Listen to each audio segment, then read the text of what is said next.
नमस्कार। जय सिया राम, जय हनुमान।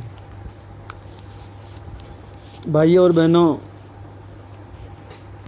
हम आजकल प्रतिदिन नीति सार की चर्चा करते हैं। तो आज उसी श्रृंखला में हम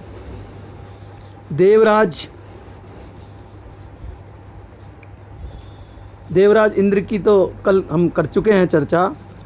आज हम देवगुरु बृहस्पति के नीति विषयक संदेश को दोहराएंगे, उसकी चर्चा करेंगे। आचार्य बृहस्पति देव देवताओं के भी गुरु हैं। नीति के आचार्यों में महामती बृहस्पति जी का विशेष स्थान है, क्योंकि वे गुरु हैं, गुरुपद पर विराजमान हैं। तो उनसे अधिक नीति के बारे में कौन समझ सकता है, कौन समझा सकता है, कौन सही संदेश दे सकता है। तो बृहस्पति जी के मत से भगवान नाम का सतत स्मरण ही सर्वोपरि कल्याण की नीति है। हम कहीं भी कोई भी ग्रंथ उठा लें, कोई भी पुराण उठा लें, कोई भी वेद उठा लें, कोई भी शास्त्र उठा लें, उसमें एक बात हमें अवश्य मिलती है, और वो है भगवत स्मरण। भगवत स्मरण सबसे उत्तम और सरल कार्य है। उसी नीति से हम मोक्ष को प्राप्त कर सकते हैं, सफलता को प्राप्त कर सकते हैं। जो मनुष्य इसका अवलंबन ले लेता है, फिर उसके लिए भगवत धाम दूर नहीं रहता है। लीजिए, बृहस्पति जी भी यही कह रहे हैं कि जो इसका सहारा ले लेता है, जो इसका हाथ पकड़ लेता है, उसके लिए भगवत धाम दूर नहीं रहता, यानी कि मोक्ष दूर नहीं रहती, वैकुंठ दूर नहीं रहता है। आचार्य बृहस्पति जी कहते हैं कि त्यज दुर्जन संसर्ग भज साधु समागमम कुरु पुण्य महोरात्रम स्मर नित्यमनित्यताम। मनुष्य को दुर्जनों को की संगति का परित्याग कर साधु जनों की सेवा में संलग्न रहना चाहिए। गुरु बृहस्पति बता रहे हैं कि मनुष्य को दुर्जनों का संग छोड़ देना चाहिए और साधु जनों का, सज्जनों का साथ ले लेना चाहिए। किसी से दिन रात पुण्य का संचय करते हुए संसार की अनित्यता का स्मरण रखना चाहिए।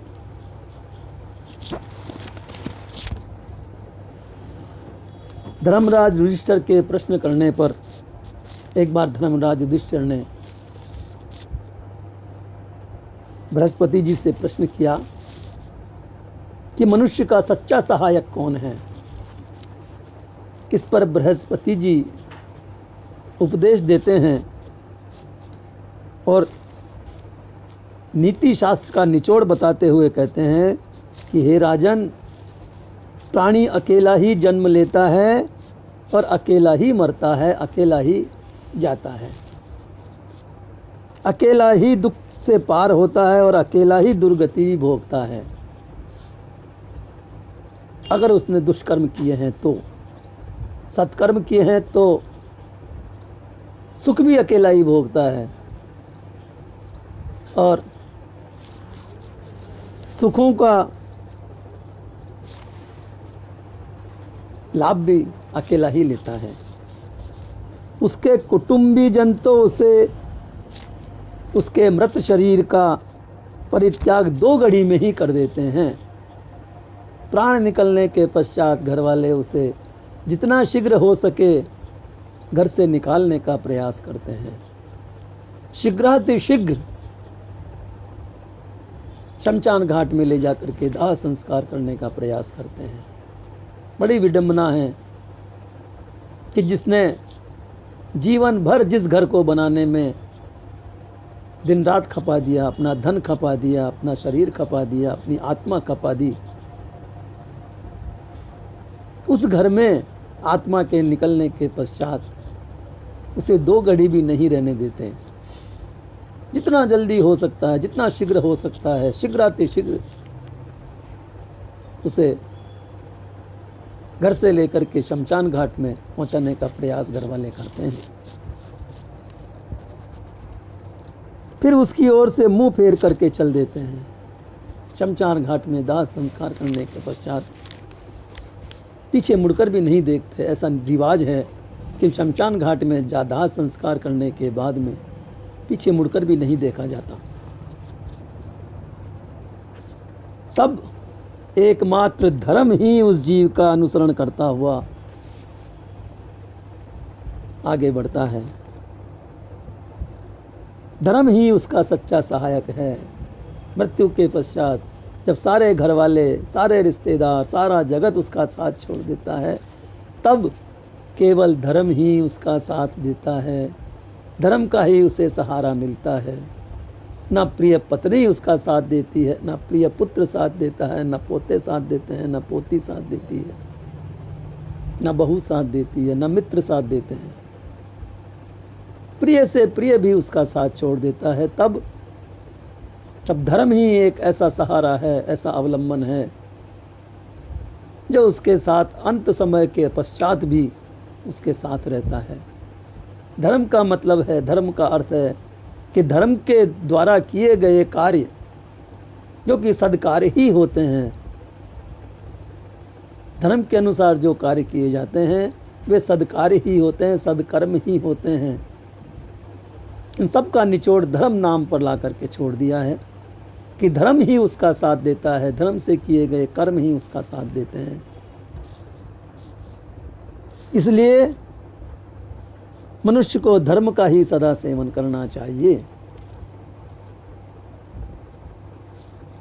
धर्म की नीति का तत्व रहस्य बताते हुए आचार्य बृहस्पति कहते हैं कि जो बात अपने को अच्छी न लगे और दूसरों के वो बात दूसरों के प्रति भी नहीं करनी चाहिए। लेकिन मनुष्य उल्टा करता है। जो बात स्वयं को अच्छी नहीं लगती वो बात ही दूसरे के लिए करता है, उसे दुख पहुंचाने का प्रयास करता है। यदि खुद को सुख मिले और उसके बदले में सारे संसार को भी दुखी होना पड़े तो उसमें मनुष्य पीछे नहीं हटता है, वही कार्य करता है जिसमें उसे सुख प्राप्ति हो। जबकि वो सुख केवल दिखावा मात्र होता है, कुछ दिनों का, कुछ पल का, कुछ क्षणों का ही सुख होता है। सच्चा सुख तो धर्म द्वारा किया गया कार्य ही सच्चा सुख पहुंचाता है। तो बृहस्पति जी कह रहे हैं कि यही धर्म का सूक्ष्म लक्षण है कि मनुष्य जो काम खुद के लिए, जो कार्य खुद के लिए न करना चाहता है वो कार्य दूसरे के लिए भी न करे। जिस कार्य से स्वयं को दुख पहुंचता हो, स्वयं को कष्ट होता हो, वो कार्य अन्य के लिए भी न करे, क्योंकि उसमें भी वही आत्मा व्याप्त है जो आप में व्याप्त है। जो कार्य आपको नहीं सुहाता है वो अन्य को कैसे सुहाएगा, दूसरे को कैसे सुहाएगा। और यदि आप वही कार्य उसके लिए करेंगे तो वो धर्म के विपरीत कार्य होगा, उसकी आत्मा दुखी होगी, तो आपके खाते में दुर्गुण लिखा जाएगा। उस कार्य को दुर्गुण कहा जाता है। दुर्गुण के खाते में वो कार्य लिखा जाएगा और आप पाप के भागी होंगे। इसलिए धर्म के अनुसार ही कार्य करना चाहिए। धर्म ही हमेशा जीव के साथ रहता है, जन्मों जन्म तक धर्म मनुष्य का साथ नहीं छोड़ता है। इसलिए स्वार्थवश भी धर्म का दामन नहीं छोड़ना चाहिए, धर्म से ही रहना चाहिए, धर्म पर ही कार्य करना चाहिए। ये हमें गुरु बृहस्पति जी का दिया हुआ ज्ञान है, संदेश है।